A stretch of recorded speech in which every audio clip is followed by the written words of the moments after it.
All right, folks, Mark here again, cooking the books, bringing the info. So real quick, so you know, I did a video talking about divorces and breakups. I just kind of like want to expound that a little bit more. So you go through the breakup, you know, this is specifically for those of y'all who might be in the midst of a divorce right now, just came out of divorce court, just came out of child custody battle, just came out of whatever, you know what I'm saying, a bad relationship or a meaningful and extended relationship that just fell apart, you know, whatever. And you're going through, let me tell you, the mental processes that you're going to go through. So you're at the stage, you're going to go through the stage of I coulda, woulda, should'ves. That's the worst stage.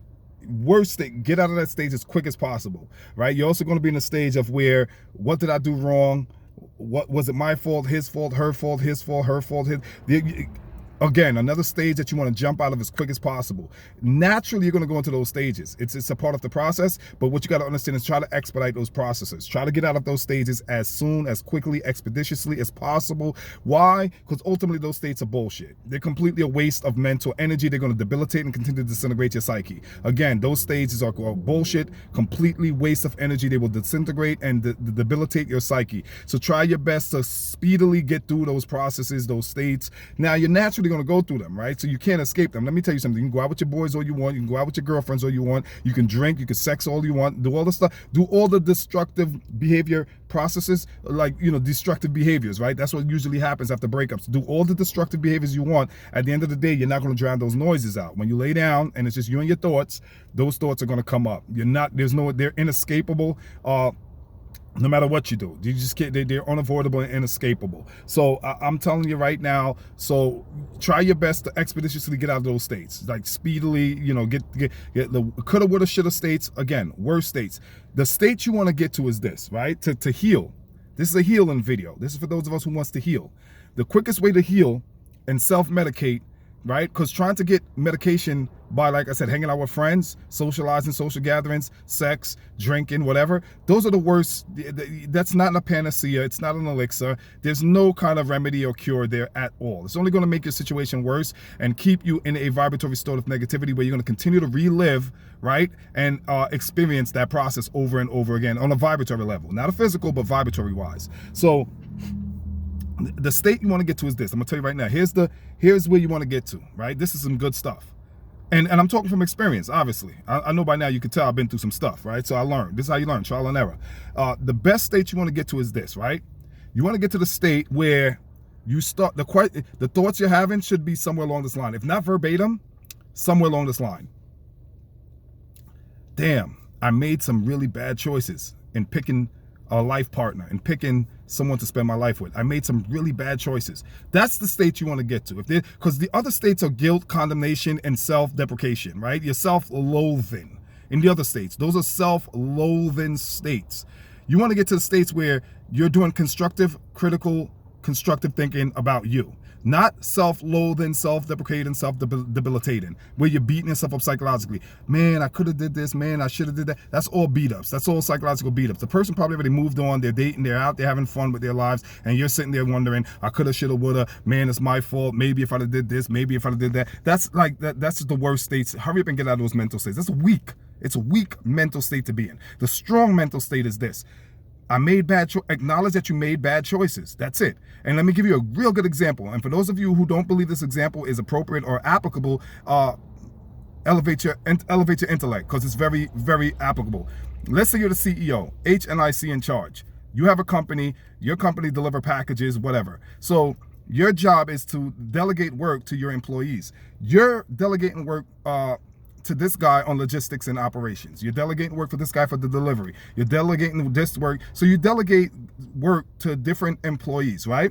Let's say your company customers are high-end Fortune 500 companies, whatever, and they need their product by set dates, set times, whatever. And your customers are complaining that packages are not reaching destination on time, or whatever, right? There's disturbances, right? Things are not flowing smoothly.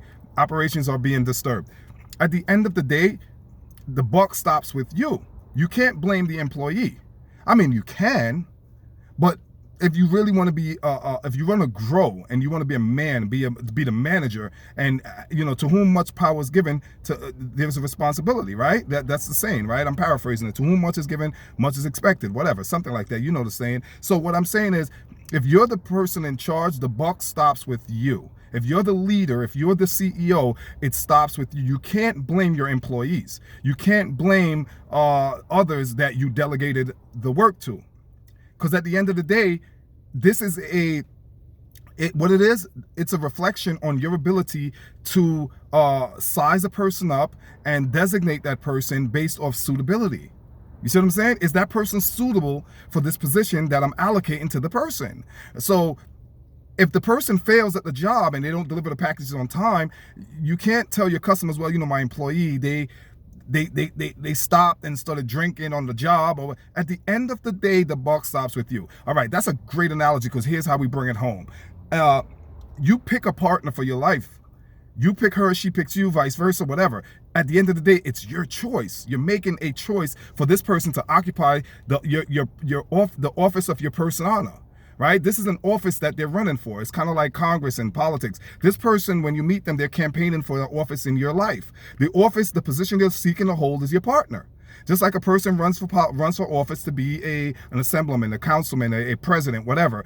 This person is campaigning to be your life partner. You're also campaigning to be her life partner or his life partner, vice versa. So you guys are both running for office, right? And during the campaigning stage, we know everything is wonderful, right? Like politicians, right? They tell you everything you want to hear. All promises made, promises broken, right? Promises made, promises not kept once they get in the office. That's kind of like what it's like, right? So the person gets into your life and things don't work. You get 5 years, 10 years, whatever. You get married, you get kids, and eventually God forbid, it falls apart. At the end of the day, it's your choice. It was your choice you made. And, so you're with somebody for a year or 2 years, and then it doesn't it falls apart. Whatever. It doesn't matter. At the end of the day, it was your choice that you made. So the first thing you need to understand, instead of beating yourself up with these she woulda, coulda, shoulda questions and where did I go wrong, you need to be thinking along the line, okay, I made some bad choices. That's taking responsibility as a mature, HNIC or the CEO. I made some bad choices in allocating and picking you to be my life partner. I made some bad choices. You just gotta be honest with yourself, right? You look in the mirror and be honest with yourself. Then ask yourself, well, why did I make these choices? You see what I'm saying? These are the kind of questions that needs to be ginned up. Not the shoulda, woulda, coulda. What did I do wrong? Da da da. It was my fault. It was her fault. It was his fault. That's not. Again, that's self-loathing. What you need to be asking yourself is, okay, why did I choose? Why did I make this choice? What was the decision process I used to arrive at allowing you to occupy the office in my life? You see what I'm saying? So these are the questions we need to ask ourselves, rather than beating ourselves up and chasing the person. A lot of times people chase. Don't chase people. That's the worst thing you could do too. That's the second thing. Calling, boo-hooing, that's the worst thing you could do. I've been there, made these mistakes. So I'm speaking from experience, speaking from trial and error. The best thing you can do is to reflect on and own your choices, that you made this choice, live with the consequences of those choices. And the way you learn from those choices is to ask yourself, how did I arrive at these choices? What made me make this choice? And in so doing, things will start to unfold to you, right? The universe will start unfolding. Life will start to blossom. A lot of things are going to come up. When you start asking how, why did I, instead of beating yourself up, you ask, why did I make this choice? How did I arrive at this choice? And own the choice. You see what I'm saying? And eventually life unfolds things. And then the point is, now you learn not to make the same mistakes in the future, because that's what it's all about at the end of the day. Until next time, y'all, peace.